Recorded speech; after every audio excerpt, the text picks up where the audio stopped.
Young Earth Creationism is not a reasonable or viable perspective to hold. This is something I've been thinking about a lot more recently because I had forgotten about it for a long time. Since I was exposed to this discussion more in college, the ideas of evolution and the old earth, I started to learn a lot more about a lot of different things. And the science and the biblical studies all kind of converged to something that was very clearly pointing to the truth and value of evolution and things like this. And so for a long time, I forgot that there are many people, even in my own community, who believe in this idea of young earth creationism, or at the very least, reject evolution. Now, I very recently posted a video about the theological biblical studies approach to why we shouldn't feel compelled to reject evolution on the basis of the idea of Adam in the biblical narrative. And so that was a book discussion by Pete Enns. I did also want to at least discuss some of the scientific reasoning as to why most of the scientists and scholars in our world today agree with the ideas of evolution and old earth. So just to kind of frame this really quick, it is true that about 2/3 of evangelicals believe in something more in the camp of young earth creationism, or at least reject evolution. That's a big chunk of that community. However, the evangelical community is a small portion of the Christian community, and that, of course, is a smaller portion of the entire community overall. Now, there are maybe between 35 and 40% of U.S. adults that reject evolution, possibly old earth, maybe not quite as much. What I discussed in my other video is the fact that, at least anecdotally, it seems like there are a lot more people who are willing to accept old earth and less willing to accept evolution, largely because of what it means for us as humans, right? What are the implications for us in terms of our meaning and our value? So that's sort of where people tend to draw a line. But the reality is that outside of that smaller Christian community, the numbers are skewed in a different direction. So about 8 in 10 U.S. adults accept old earth and evolution. 98% of scientists and scholars, regardless of whether or not they are religious, accept evolution and old earth. And so there's important reason to take note of why it is that the actual scientists who are doing this work are overwhelmingly more accepting of these ideas. And this includes philosophers and other scholars as well. Now, you might be wondering, well, that's sort of a secular academic community. Maybe, if the actual scientific community in the Christian population is thinking about this as well, maybe they have a different idea. But the numbers for specifically Christians who are scientists, and specifically scientists in biological fields, there are about 70% that accept evolution on some level and old earth. Another 15% accept evolution and old earth on maybe a somewhat slightly more reticent level. But then there's about 10% that reject evolution and old earth. So that means within the scientific community of Christians, and particularly the biological scientists in the Christian community, only about 10% reject evolution. So there are lots of different ways that you can look at these numbers, but the point overall is that the overwhelming majority of not just people in our world, but experts in these fields accept the ideas of old earth and evolution. And so now, of course, anybody who disagrees with those ideas are going to say, well, the value, the percentage of people who believe it doesn't determine what is true. But I just wanted to talk about a few things that should indicate to us why it is that those people, the overwhelming majority, are most likely right about this, and why it's unreasonable to hold on to a perspective that is so different. And I'm going to think about this in terms of a few different areas. First of all is the science, then there's also the biblical and historical studies, and then what I'll call the philosophical perspective, which is more of an ideological thing, but we'll talk about that when we get there. So in terms of the science, there is so much evidence that points to old Earth and evolution, and I'm only going to give sort of a cursory glance at some of the most significant things from a very simple sort of bird's eye view level. We can start with astronomy and just the basic idea of the speed of light. So we know that there are stars in the sky, and based on that value of the speed of light and geometry, we can determine how far away those stars are and how long it would have taken that light to reach our eyes, reach our planet. And that is millions and billions of years, which means that just for us to be able to see the stars in the sky, that would mean that the universe has to be at least billions of years old. Now, one of the things that certain young Earth scientists say about this is, well, we can just change the speed of light, and that fact sort of goes away and is resolved in terms of a young Earth, which means, as some people put it, specifically Jason Lisle, an astrophysicist, a young Earth creationist astrophysicist, says, we can just imagine that the speed of light moves faster towards us than it does away from us, right?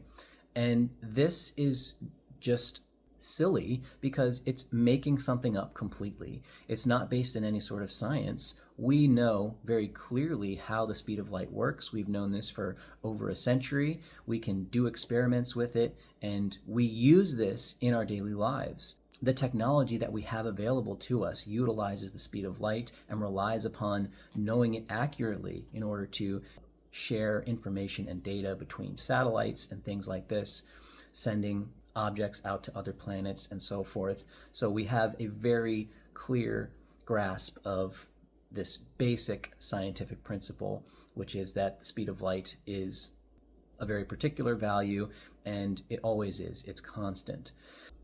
This is one way that we can see that creationists, they just kind of rebuff the actual science at hand and in some sense ignore reality.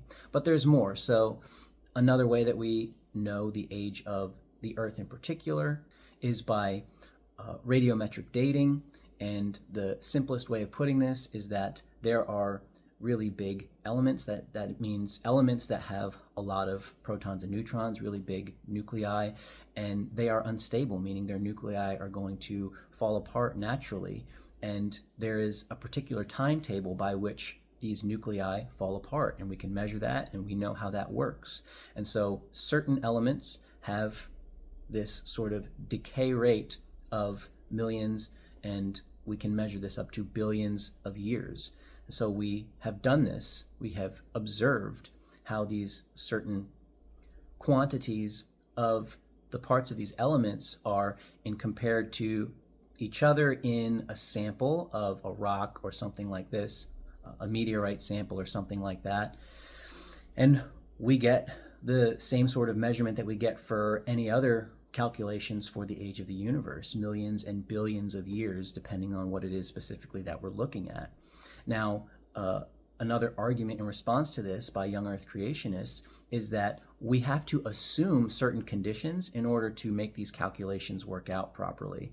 But that's a very oversimplified misunderstanding and a misrepresentation of how this process works. Scientists are very aware of the different difficulties with doing these measurements, specifically with different types of elements and so forth. And there are a variety of ways of cross-checking, a variety of ways of verifying whether or not these values are correct. And we can compare certain values to other values of different elements and different sources in different areas and so forth. There's a variety of verification going on here, and it doesn't require any sort of assuming at all. All we have to do is look at different sorts of these atoms, we call these isotopes, where we have the same atom, which means the same number of protons, but there's a different number of neutrons in that nucleus. But all we have to do is compare these different isotopes together in a sample and do the measurements, and we don't have to assume any initial conditions at all. We can just see how this has played out over time in a sample. So point being is we can take something from the Earth or something that has come to the Earth from outer space, and we can measure the age of that based on radiometric dating. And we get the same sorts of results as when we use astronomy. Now, specifically, I want to talk about the Big Bang and how we know that this is something that has actually happened. A lot of people, at least Christians in my community that I've known over time, have rejected this idea, and it's actually very clearly something that has happened in our universe, or something that spawned our universe even. So the reason we know about this is because in the early 20th century, you've got Edwin Hubble, who uses the telescope, the Hubble telescope, and he observes stars all around us. And what he can see is that when you look at any star anywhere and in all directions from us, we can see that everything in the universe is moving away from everything else. And so we can kind of tell that there is an expanding sort of nature of our universe. And what we surmise from this is that if the entire universe is expanding in the way that it is, then it stands to reason that it all had started from a particular point.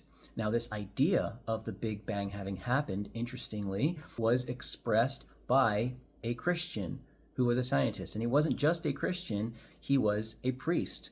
So Georges Lamont was a priest and a scientist, and he saw this evidence that the universe is expanding, and he said that it must have come from a particular point in time, a long, long time ago, at the very beginning of the universe. And interestingly, atheists did not like this idea because they thought it was a way of smuggling religion into science to suggest that this Big Bang started the universe. Now, you might say, well, this is just an idea, but actually, we've since verified this, because this idea of the Big Bang, it would require a certain form of radiation just being available in our universe as it is. And we should be able to measure that. And so what scientists did was they said, okay, if this is true, then we should get a measurement that looks something like this. And they drew a graph and based on these calculations. And so the theory goes that we should be able to see radiation in this sort of curve. Now, in the 60s, there were two astronomers who were observing the universe, just doing what astronomers do, and they were collecting information with their telescopes, and they got this reading, and they weren't sure what it was. They tried a variety of different things to see if it would go away because they thought maybe it was just error on their part, but it was a consistent reading that they were getting from the radiation of the universe. And what they noted was that when they actually measured it out, when they actually plotted this radiation, it was the exact curve of what they were looking for from the Big Bang. So it matched up perfectly, meaning the idea of the Big Bang predicted something, and we since observed that this is the actual reality of our universe. We can match that up, and now we know this radiation that exists all around us is leftover sort of noise from the Big Bang. And so this is how scientists came to confirm and justifiably believe that this is the theory for how our world came to be from an early time. Now, currently, there are debates about what exactly the Big Bang is, whether it was the actual beginning of our universe or whether it was just some interesting spark of the early parts of our universe. That's a debate that is ongoing. But that doesn't mean that the Big Bang theory itself is wrong. We just don't have the whole picture. So in any case, this is a lot of science in terms of the age of the Earth, but there's even more, and this kind of ties into evolution as well. You've got the geologic column. So what geologists have been able to do is they've been able to go through the different layers of the Earth, and they've found fossils. And this is something that really took off in the 18th century, particularly in the 19th century. And these scientists started to realize that the Earth is much, much older than we thought it was because of what the geologic columns are telling us. And what we see are different fossils of different sorts of creatures. Now, in the lowest layers of the earth, you've got the simplest forms of life. And as you progress up into the higher layers of the earth, the ones that are closest to us, you get more and more complex life. And so what they noted was it would take a very, very long time for, first of all, these layers to form as they did, because we can see what the time span was for these layers forming over each other. So that spoke to the age of the earth, but then the fossils within them, they actually spoke to this idea of evolution, because not only do we see that the earth is extremely old, at least hundreds of thousands of years, but it's also a testament to the way that life has changed over time because of the way that complexity starts to increase as those layers start to get higher and higher and higher. Now, one of the things that young Earth creationists will say to this is that, well, with all of the fossils in the geologic column, you would expect that, the flood that occurred in the Bible, that speaks to how all of these things came to be, how many things came to be extinct, and so forth. But among many, many other things, this simply doesn't make sense, because with a flood, you would expect all of these creatures to be mixed in these columns. You would expect all of these creatures to be deposited in either higher or lower, and there wouldn't be any rhyme or reason to what's going on in terms of the progression of the species or whatever. However, it is very clear that there is a progression in complexity in the subsequent layers. And so therefore, this idea of the flood, that is not helpful, and it clearly isn't true just based on what the geologic column is telling us. Now, there are a variety of other reasons why the flood doesn't make sense, but that's another discussion. But what Darwin began to discover then, and this is what everybody is familiar with in terms of the work that he did in the 19th century, Darwin starts to show how there are different species that seemingly developed over long periods of time and changed based on their environment. And this is sort of the idea of evolution that most of us have today. There are certain things that speak to this as well, such as anatomy. Most creatures, regardless of what their environment is now, have very, very similar skeletal structures. Humans, dogs, whales, even snakes. Like, there are certain anatomical structural components that, even if they don't have any function for that particular creature now, they are there. And so that means that there probably, likely, was some common ancestor that eventually broke away and evolved into other sorts of creatures. And we can even see the connection between all of life in our genetic code. We have done rigorous genome mapping, and we can confirm, and we verified how this idea of evolution really is true based on comparing DNA to animals and even food and everything that is organic in our world. So there's a lot more that can be said about the biology as well, but the point is that there is so much overwhelming evidence that, again, 98% of scientists and other scholars are convinced that this is true. Now, to top this all off, going back to the idea of prediction, this is something that really helps to verify whether or not something is true. In science, we do this thing called prediction, which means that if our theory, or I should say our hypothesis, is correct, we should be able to determine something that is going to happen in the future, or discover something somewhere. And this is precisely what has happened with our ideas of evolution.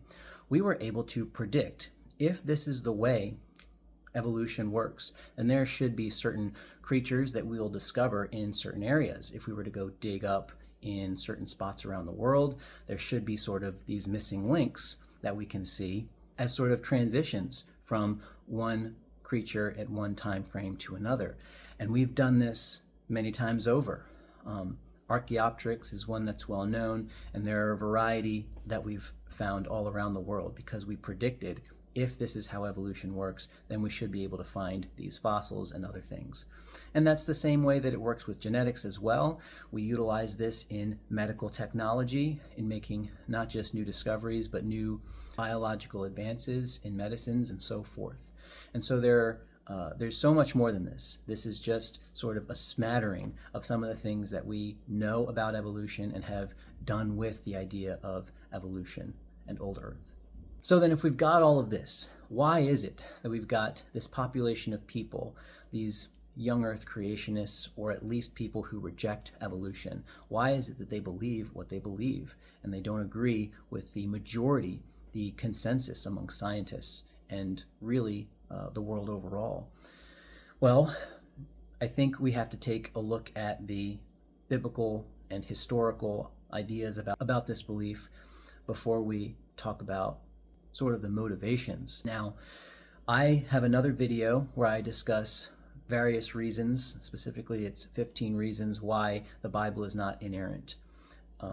But this is the point for young Earth creationists, is they start with this idea that the Bible is inerrant. And when you look at the Bible through a historical and biblical studies lens, you can see that this isn't the case, and it can't be the case, and certainly not in the way that young Earth creationists take it, because the thing is that they take it in a very fundamentalist and even further in a literalist fashion. Now, there are many Christians who believe in the inerrancy of the Bible, but they don't take it literally, and I think that's a whole other discussion, again, one that I've addressed elsewhere. But it's the literal aspect that is quite unreasonable and not viable. In terms of biblical studies and how the Bible was formed, I would suggest going and looking at that other video. But briefly, I'll talk about the history of understanding biblical inerrancy, and specifically the literalism that is very prevalent in our modern evangelical communities. Now, historically, Christians really did not ever think that the Bible was literal. Going all the way back to the early theologians such as Augustine and Origen and others, they took the Bible to be largely metaphorical. And there are a variety of views that have come since then. It's actually relatively recent that people have begun to think of it much more literally.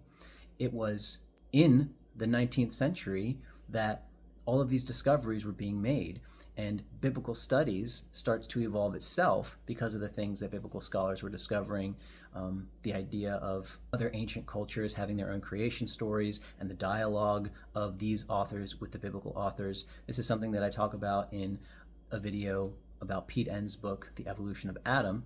But the point is that biblical studies itself begins to advance, and what emerges from this is something called liberal theology or liberal Protestantism. And as a response to sort of these liberal views, there was a movement in the early 20th century called fundamentalism that basically took the position of doubling down on these ideas that they considered orthodoxy. They believed that we can't go so far as to compromise our beliefs in these areas, and so what we're going to do is we're going to stake our claim and stamp our feet in this ground of the Bible is literal and things like that. And so there's a list of things that are encompassed in these beliefs, but the point is that this was sort of a staunch response. It was sort of an ideological movement to stand ground and reject any form of changing or progressing views theologically and go back to what they believed was the true foundation of faith as it had stood for all of time. However, this is not the case. Christianity has always changed. Theological views were always varied, even from the early days of Christianity. And it has always been a part of our Christian tradition to develop our views and change our views based on the available evidence to us. But it was this fundamentalist community in the 20th century that decided to kind of snap back. They said no, and they held to these specific things. One of them was the inerrancy of the Bible. And that culminated to, in the 70s, the actual Chicago statement of biblical inerrancy. But again, biblical inerrancy itself isn't necessarily the problem. It's specifically the literalist interpretation of the Bible, which was not always and really never actually was the position of the church. The point here is that when we look at the historical movement of the church, there is no reason for us to say that the Bible must be read literally, or it ever was interpreted fully literally. It has always been an aspect of Christian tradition to try to understand the Bible based on its own terms, and that's what we try to do even now. We look at it through the lens of the authors, and we try to understand what their purpose was. So, let's talk about then probably the biggest and most important aspect of this whole ideological issue, and that's sort of the philosophy.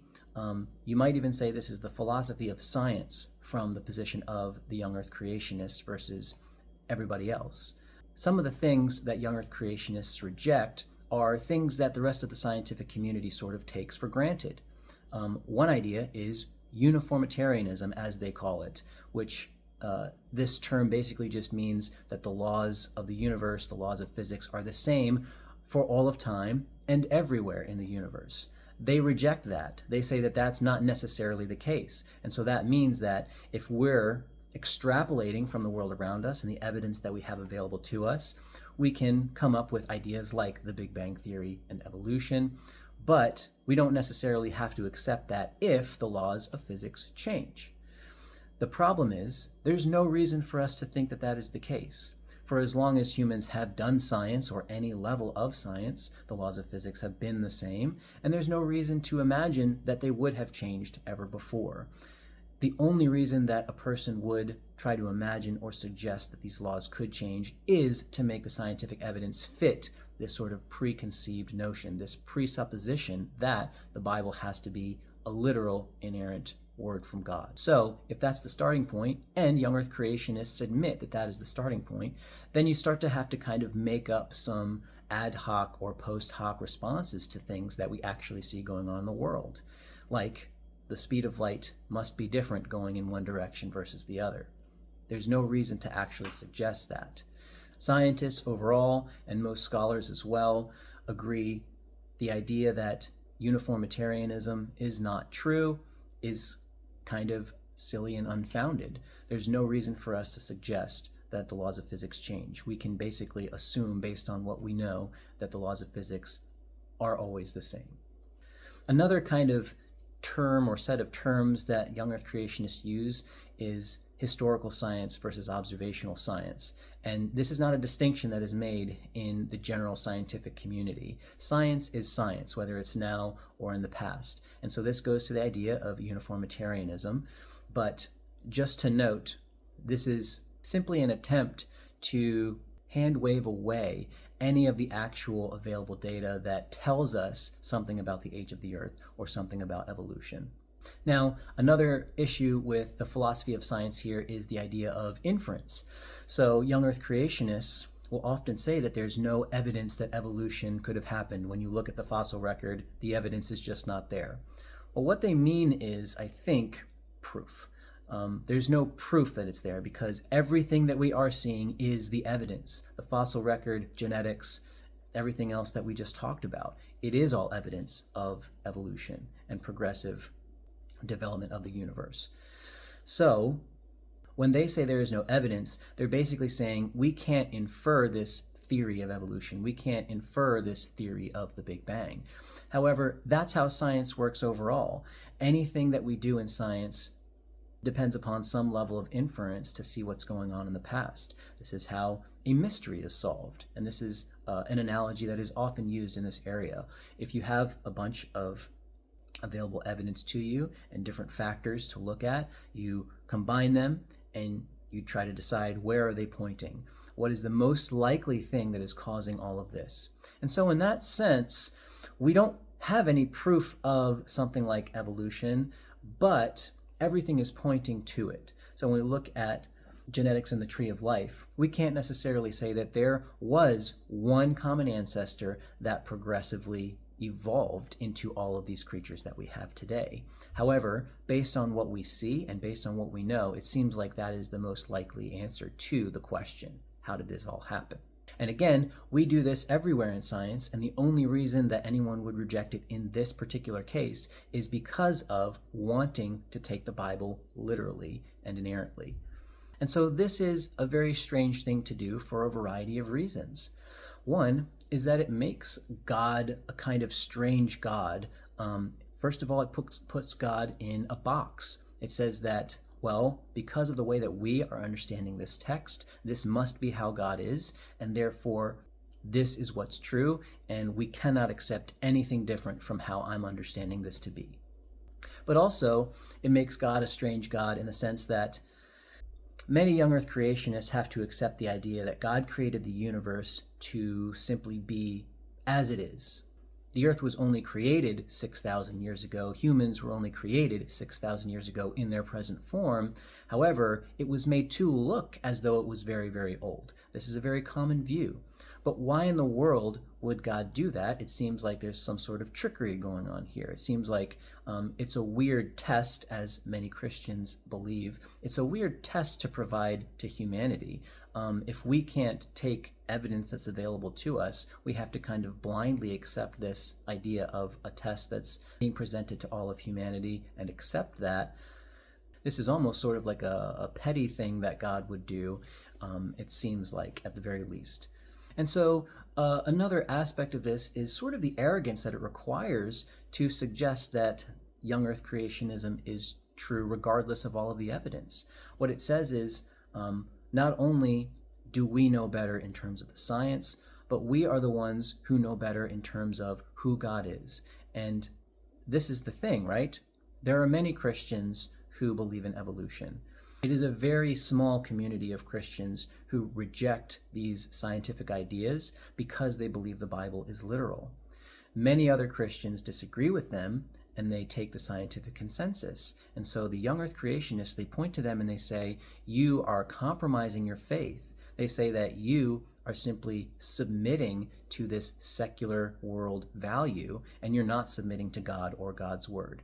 And that's arrogant because that presumes that they know God better, that they have a clearer and stronger relationship with God, and they don't allow for the possibility of anything else being correct other than the particular way that they view the world. Now, I keep saying they, but I do hope that I'm speaking to some maybe evangelicals who do believe in young earth creationism, because I would hope that we can have more humility than that. I would hope that we can learn to submit to God's world. If you believe that God has created this world around us, then we should be able to take that evidence and we should be able to change our own views based on what is available to us, rather than trying to make ourselves God and the master of what is true and submit to new ideas and change our own views based on ideas that are presented to us. Now, one of the reasons I do think that this view is unreasonable is because what do we have in terms of knowing what is true epistemologically, if not being able to understand the world through our senses? Everything is mediated through our senses and the data that we get from that. And so scientific data is an extremely important aspect of this. It doesn't necessarily have to be the only aspect of it, but it is the clearest one, I think. And if we can't accept what we're seeing physically in our own world, then we're just kind of creating this sort of delusional bubble about what it is that we want to think. And there's really not enough reason other than we're stubbornly holding on to something that really likely is not true. Now, for me, this subject is actually really close to what I value, because I think this is the question that got me started on my own journey in theology and biblical studies. I think it was when I was in college and I was majoring in a scientific field and I was learning more about this issue that I started to realize, okay, the issue isn't necessarily the information that we have available to us and whether or not we can agree on it. The issue is why it is that we choose to believe what we believe. why is it that we start with certain things like this idea of biblical literalism versus anything else? And so the sort of ideology surrounding that, I think, depends upon how we view other aspects of our world. And what I noticed was that a major aspect is how we understand this thing that we call the Bible and the significance and implications of it in our lives, particularly the Christian community or religious community even overall. And so that's why I began to study the Bible more formally and ended up getting a degree in theology with a focus in biblical studies. All of that kind of stemmed from this basic question of, well, how can we understand the Bible? How should we interpret it? And what are the implications of that? That journey has brought me far in terms of a lot of different things when it comes to religion and specifically Christianity. But I do still value the scientific aspect here, and I do still value what is true. And so I think we need to continue to have this conversation and consider what it means to truly submit to maybe God. And there are so many things that are open for discussion and open for debate, but this topic just seems like it's one that really at this point should be closed. It should be shut in our modern culture, and we need to have bigger and more important discussions. This one, how the world came to be, whether or not evolution is on some level true, because that in and of itself, we can't forget, we don't have the whole picture. And any evidence that might seem to butt up against evolution, any evidence that seems to bring in question about whether or not evolution is understood properly, that's totally fair. The scientific community is aware of that. The scientific community is working on these issues and these questions. We know that evolution happens on some level, but we may not have the whole picture, and that's fine. That's how science works. That's how science progresses. We continually learn more, and we have bits and pieces of the picture, and we just gain more and more and more of it. But we can't just throw it all out simply because we have this sort of ideological presupposition about what we want to believe. So overall, those are the big reasons why I think that this is an important thing to just kind of accept. You've got the science, you've got the biblical and historical data, and really the philosophical ideas of it. And there's so much more that I've said elsewhere about specifically the inerrancy and interpretation of the Bible. There's so much more science, and there's many, many resources for understanding the science behind an old earth and evolution. And I would love to continue to have this conversation with those of you who do either lean or are firmly planted in the position of Young Earth Creationism and reject evolution. But I do think that based on our world and what we know, we should accept it. So let's talk more.